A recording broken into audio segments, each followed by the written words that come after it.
Hi, I'm Genevieve and I'm an artist and a designer. I'm Shireen and I'm a curator for this exhibition and also a strategy consultant.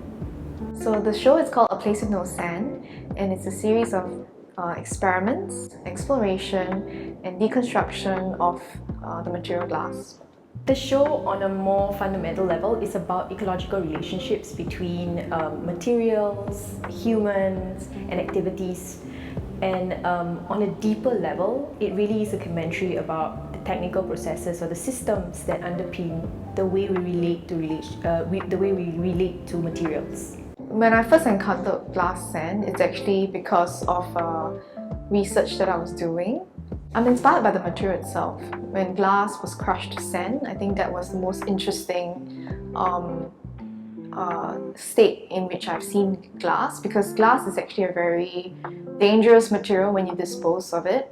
But once it went through this machine that's able to crush it to its sand form, we can then start to touch it, which is very unfamiliar to me. And because of that, I was fascinated with perhaps seeing how did glass end up the way it is. The reason why I could change glass into glass sand was because of a machine that I got through to work with under a grant from Design Singapore. And the research was really to change glass waste to glazes.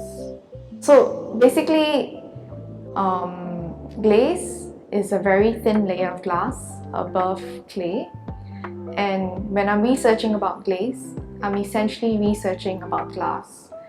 And because of that research, the output, I needed to have an output in both design and art, because it tells two different stories.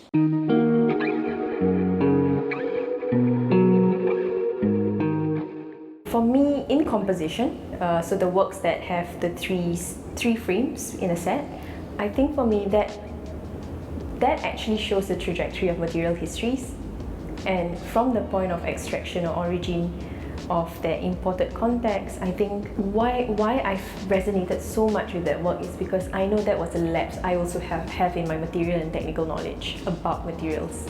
And working so much with materials, not in just the form of arts, but also in culture, looking at knowledge as material as well. It's so important in today's context also to understand the histories of materials before we embark in trying to create relationships or interact with them, whether in the form of artworks, whether in the form of exhibitions, or generally. So I think in composition, because you can see that basically a trajectory from their points of origin, and then how it looks like, or what it basically is made of, and finally looking at that transformative aspect that has been experimented upon by the artist. That to me is resonated so much. So I think feel is the first work that I wanted to do. I basically, when I first encountered glass sand, I wanted to feel a whole room with it, and for people to step on it, interact with it, and almost bringing them somewhere else. And I think that is also the reason for the title. But I think after a few rounds of discussion and technically and also symbolically, I decided that perhaps this is a work that should contextualize the entire exhibition from a geological perspective. And that's why I think the abstract drainage pattern of Singapore was mapped onto the glass sand. The pattern in which our waterways are in, it's actually called the radial pattern, meaning it radiates from the highest point in Singapore, which is Bukit Timah Hill. When I say geological perspective, I think if we really understand what geologists do, they work with sediments a lot, in which they would extract a huge core which they have cored out from Earth, and to study the different strata to map out the different climate across the different times, time scale. Because of that, I think rivers is actually one of the natural phenomenon that allows for this strata to be built up.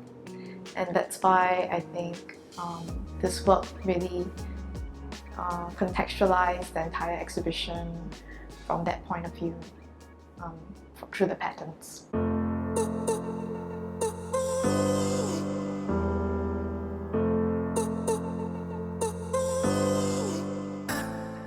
The experience has been great. It was very systematic that we've been introduced to the space. We got a lot of help from the team, and I really appreciate that. And thankfully, we had the patron support as well. And because of that funding, I think we could really work with an array of different people, like the graphic designers, the sound artists who had also contributed a soundscape to the entire show. So I think because of all this support and funding, this show was perhaps more holistically presented well compared to maybe without funding. Yeah, so very thankful. Like Jen, really amazing experience, because I really think that the team here has also supported us, not just in, I think it's also in community spirit. There is a sense of community here, and we feel that a lot throughout the entire process, like just Colin checking on us when we were installing, Dina, Hazel, Eve, just peeping in to see what's going on, how's things going, and we feel mutually supported by that. Oftentimes when you're being given a space also, you feel there is a bit of a dynamic in that relationship where you feel like you need to create value for yourself, but I never felt this way. It was all very natural and organic.